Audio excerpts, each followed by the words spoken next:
എനിക്ക് സ്വസ്ഥമായിട്ട് ഉറങ്ങാൻ കഴിഞ്ഞിട്ടില്ല. പല രാത്രി ഞാൻ അവനെ പേടിച്ചുറങ്ങേണ്ട ഒരു സംഭവമാണ് എനിക്ക് ഉണ്ടായിട്ടുള്ളത്. എനിക്ക് പേടിയായിരുന്നു. പിന്നെ എൻ്റെ മോനെ എനിക്കൊരു പേടിയായിരുന്നു. എനിക്ക് താങ്ങായിട്ട് തണലായിട്ട് നിൽക്കേണ്ട അവനിൽ നിന്ന് എനിക്ക് പലതും സഹിക്കേണ്ടി വന്നിട്ടുണ്ട്. അതെല്ലാം എനിക്കിവിടെ പറയാൻ കഴിയൂല. ഞാനൊരു ഉമ്മയല്ലേ. അമ്മയെ തിരിച്ചറിയില്ല എന്ന് പറയുന്നത് ശരിക്കും ഒരു അനുഭവം ഉണ്ടായിട്ടുണ്ട്. അങ്ങനെ ഞാൻ അനുഭവിച്ചിട്ടുണ്ട്. 21 വയസ്സായ മോനിൽ നിന്ന്. അതെ, മോനിൽ നിന്ന്. അല്ലെങ്കിൽ എനിക്ക് എന്റെ മോനെ നഷ്ടപ്പെട്ടതുപോലെ ഇനി ഒരു ഉമ്മക്ക് ഒരു മകനെ നഷ്ടപ്പെടുന്നത്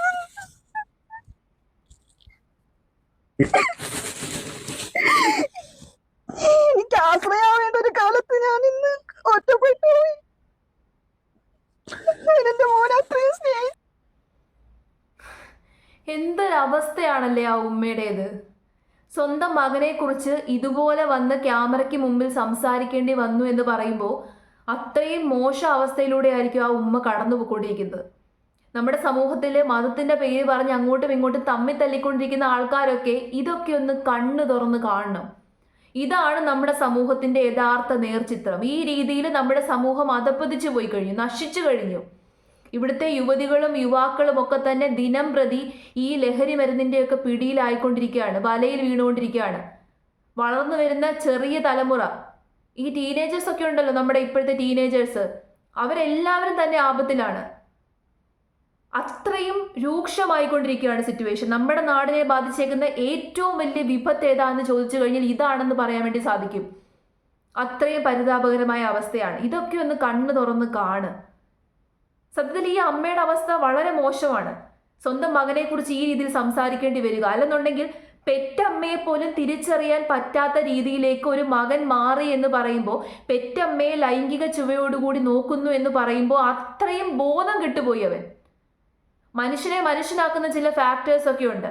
ആ ഫാക്ടേഴ്സ് ഒക്കെ അവനിൽ നിന്ന് നഷ്ടപ്പെട്ടു എന്നല്ലേ അതിലൂടെ മനസ്സിലാക്കാൻ വേണ്ടി സാധിക്കുന്നത്. ഒരുപാട് വാർത്തകൾ നമ്മൾ ദിനം പ്രതി കേൾക്കുന്നതാണ്. അച്ഛനെ ഉപദ്രവിച്ചു, അമ്മയെ ഉപദ്രവിച്ചു, പെങ്ങളെ ഉപദ്രവിച്ചു എന്ന് പറഞ്ഞുകൊണ്ട് ലഹരിമരുന്ന് വാങ്ങിക്കാൻ പൈസ നൽകിയില്ല എന്ന് പറഞ്ഞ് അച്ഛന് തലക്കടിച്ച് വീഴ്ത്തുന്ന മകൻ, ലഹരിമരുന്ന് ഉപയോഗിച്ച് സ്വന്തം പെങ്ങളെ പോലും ലൈംഗികമായിട്ട് ഉപയോഗിച്ചുകൊണ്ടിരിക്കുന്ന മക്കള്, ഈ രീതിയിലുള്ള ഒരുപാട് വാർത്തകൾ നമ്മൾ കേൾക്കുന്നതാണ്. പക്ഷേ എന്തെങ്കിലും ഒരു ആക്ഷൻ എവിടുന്നെങ്കിലും എടുക്കുന്നതായിട്ട് നിങ്ങൾ കണ്ടിട്ടുണ്ടോ?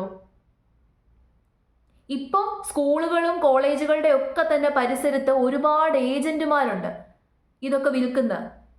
ഈ ചെറിയ കുട്ടികളെയൊക്കെ തന്നെ ഈ പോക്കർ മണിയൊക്കെ നൽകാമെന്ന് പറഞ്ഞ് വലയിൽ വീഴ്ത്തിയിട്ട് ഇതൊക്കെ വിറ്റുകൊണ്ടിരിക്കുകയാണ്. ചെറിയ കുട്ടികൾ വരെയാണ് ഇതിൻ്റെയൊക്കെ വലയിൽ വീണുകൊണ്ടിരിക്കുന്നത്. ഇനി യുവാക്കളുടെ കാര്യം എടുത്തു കഴിഞ്ഞാൽ നിങ്ങൾ ഏറ്റവും കൂടുതൽ ശ്രദ്ധിക്കേണ്ടത്, ഈ മയക്കുമരുന്നൊക്കെ ഉപയോഗിക്കുന്ന ഫ്രണ്ട്സ്, സുഹൃത്തുക്കൾ നിങ്ങൾക്കുണ്ട് എന്നുണ്ടെങ്കിൽ ദയവായിട്ട് അവരെ ഒഴിവാക്കി നിർത്തുക. അവർ നിങ്ങളെയും കൂടി ആ വലയിലേക്ക് വീഴ്ത്തും. പലപ്പോഴായിട്ട് ഈ ആൺകുട്ടികളുടെ ഇടയിൽ ഒരു സ്വഭാവമുണ്ട്. ഈ ആൺകുട്ടികൾ പരസ്പരം ഇത്തരത്തിലുള്ള കാര്യങ്ങളൊന്നും ഉപയോഗിക്കാത്ത, ലഹരിമരുന്നൊന്നും ഉപയോഗിക്കാത്ത ആൺകുട്ടികളെ ഇവർ ഒഴിവാക്കി നിർത്തും, അകറ്റി നിർത്തും, പുച്ഛിക്കും. നീ ഒരു ആണാണോടാ, നട്ടലുള്ള ആണാണോടാ എന്നൊക്കെ ചോദിച്ചുകൊണ്ട് ഒഴിവാക്കി നിർത്തും. അപ്പൊ ഈ കളിയാക്കൽ സഹിക്കാൻ പറ്റാതെ പോലും ഈ സാധനങ്ങളൊക്കെ ഉപയോഗിക്കുന്ന ആൾക്കാരുണ്ട്. കൂടുതലായിട്ടും ആൾക്കാരെ വലയിൽ വീഴ്ത്തുന്നത് ഫ്രണ്ട് സർക്കിളുകളാണ്. അപ്പം നമ്മൾ മാക്സിമം മനസ്സിലാക്കേണ്ടത്, ഇത്തരത്തിലുള്ള ഫ്രണ്ട്സ് ഒക്കെ നിങ്ങൾക്കുണ്ട് എന്നുണ്ടെങ്കിൽ അവരെ ഒഴിവാക്കി നിർത്തുക. അങ്ങനെയുള്ള ഫ്രണ്ട്സ് ഒരിക്കലും ശാശ്വതമല്ല. അവരൊരിക്കലും നിങ്ങൾക്ക് നല്ലത് ചെയ്യില്ല. ഈ ഇപ്പോഴത്തെ യുവതലമുറയുടെ ഇടയിൽ ഒരു ചൊല്ലുണ്ട്, യു ഓൺലി ലീവ് വൺസ്. ഒരിക്കൽ മാത്രമേ ജീവിക്കുന്നുള്ളൂ, ജീവിതം ആസ്വദിക്കാനുള്ളതാണ് എന്ന് പറഞ്ഞ് ഈ പ്രഷ്യസ് ആയിട്ടുള്ള ലൈഫ് അവർ കൊണ്ട് തൊലച്ചുകൊണ്ടിരിക്കുകയാണ്.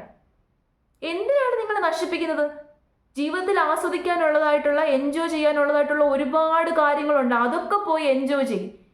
ഇവിടെ തന്നെ ആ ഉമ്മ ഒരു കവർ കൊണ്ടുവന്ന് കാണിക്കുവാണ്. ഞാൻ ആ വീഡിയോ കാണിച്ചു തരാം. നോക്കി ശരിക്കും എന്താണ് സംഭവം? ഇത് നമുക്ക് സമൂഹത്തോട് പറയാൻ കഴിയില്ല. ഇന്ന് സമൂഹത്തിൽ ഒരുപാട് കിട്ടുന്ന അവൈലബിൾ ആയിട്ടുള്ള ഒരുപാട് സാധനങ്ങൾ നിറച്ച ഓരോ പൊതികളാണ് ഇതെല്ലാം. ഇത് ഉപയോഗിച്ചതിന് ശേഷം കുട്ടി വായിൽ നിന്നും അല്ലെങ്കിൽ ശരീരഭാഗങ്ങളിൽ നിന്നും മണം വരാതിരിക്കാൻ ഉപയോഗിക്കുന്ന ഒരു അത്തറിന്റെ കുപ്പിയാണ്. അതുപോലെ ലൈറ്റർ, ഇത് ചൂയിങ്കം. ഇത് ഉപയോഗിച്ചതിന് ശേഷം ഇതിന്റെ വാസന വരാതിരിക്കാൻ വേണ്ടിയിട്ട് ഇതുപോലെ ഓരോ സാധനങ്ങൾ, ഇതിനേക്കാളേറെ നമുക്കൊരിക്കലും സമൂഹത്തിൽ കാണിക്കാൻ കഴിയാത്ത വിധത്തിലുള്ള പല സാധനങ്ങളും അടങ്ങിയിട്ടുള്ള ഒരു കിറ്റാണ്. ഇടുക്കി ഗോൾഡ്. ജോലി ചെയ്ത് കഷ്ടപ്പെട്ട് ജോലി ചെയ്ത് കിട്ടുന്ന പൈസയൊക്കെ കുടുംബത്തെ നോക്കാതെ, ഉമ്മയ്ക്ക് എന്തെങ്കിലും വാങ്ങിച്ചു കൊടുക്കാതെ അവൻ ഈ വിഷം വാങ്ങിച്ച് ഉപയോഗിച്ചുകൊണ്ടിരിക്കുകയാണ്. എന്തിനാണ് ഇങ്ങനത്തെ വിഷമൊക്കെ വാങ്ങിച്ചിരുന്നത്? എന്ത് സുഖമാണ് ഇതിലൂടെ ലഭിക്കുന്നത്? സ്വന്തം അച്ഛൻ്റെയും അമ്മയുടെയും കണ്ണീര് കാണാൻ വേണ്ടിയിട്ടോ, സ്വന്തം അച്ഛനെയും അമ്മയൊക്കെ ഇല്ലാതെയാക്കാൻ വേണ്ടിയിട്ടോ? നമ്മുടെ പേരൻസിന് നമുക്ക് കൊടുക്കാൻ പറ്റുന്ന ഏറ്റവും നല്ല കാര്യം എന്ന് പറയുന്നത് നല്ലതുപോലെ ജീവിച്ച് കാണിച്ചിട്ടാണ്, അല്ലാതെ നശിച്ചു കാണിച്ചിട്ടല്ല. അവർക്കൊരിക്കലും നമ്മൾ നശിക്കുന്നത് കാണണ്ട. നമ്മൾ അവർക്ക് ചെലവ് കൊടുത്തില്ലെങ്കിലോ അല്ലെങ്കിൽ നമ്മൾ അവരെ നോക്കിയില്ലെങ്കിലും നമ്മൾ നശിക്കുന്നത് കാണാൻ അവർ ഒരിക്കലും ആഗ്രഹിക്കില്ല. എന്തിനാണ് ഈ രീതിയിലുള്ള തോന്നിവാസങ്ങളൊക്കെ ചെയ്യുന്നതെന്നാണ് എനിക്ക് മനസ്സിലാകാത്തത്. നമ്മൾ ഡെയിലി വാർത്തകൾ കേൾക്കാറുണ്ടല്ലേ, അവിടെ നിന്ന് മയക്കുമരുന്ന് പിടിച്ചു, ഇവിടെ നിന്ന് മയക്കുമരുന്ന് പിടിച്ചു എന്നൊക്കെ. പക്ഷെ അതൊക്കെ ഈ മയക്കുമരുന്ന് മാഫിയകളുടെ ഒക്കെ തന്നെ ചെറിയ കണ്ണികളെയാണ്. ചെറിയ രീതിയിൽ വിൽപ്പന നടത്തുന്ന ആൾക്കാരെയൊക്കെയാണ് ഈ പോലീസുകാർ പിടിക്കുന്നത്.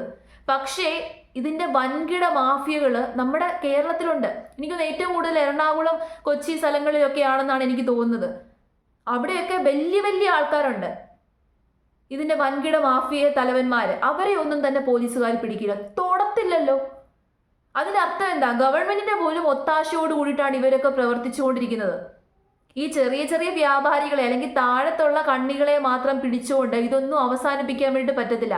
ഇതിന്റെ സോഴ്സ് കണ്ടെത്തി അവിടെ നിന്ന് നശിപ്പിക്കണം, റൂട്ട് കണ്ടെത്തി നശിപ്പിക്കണം.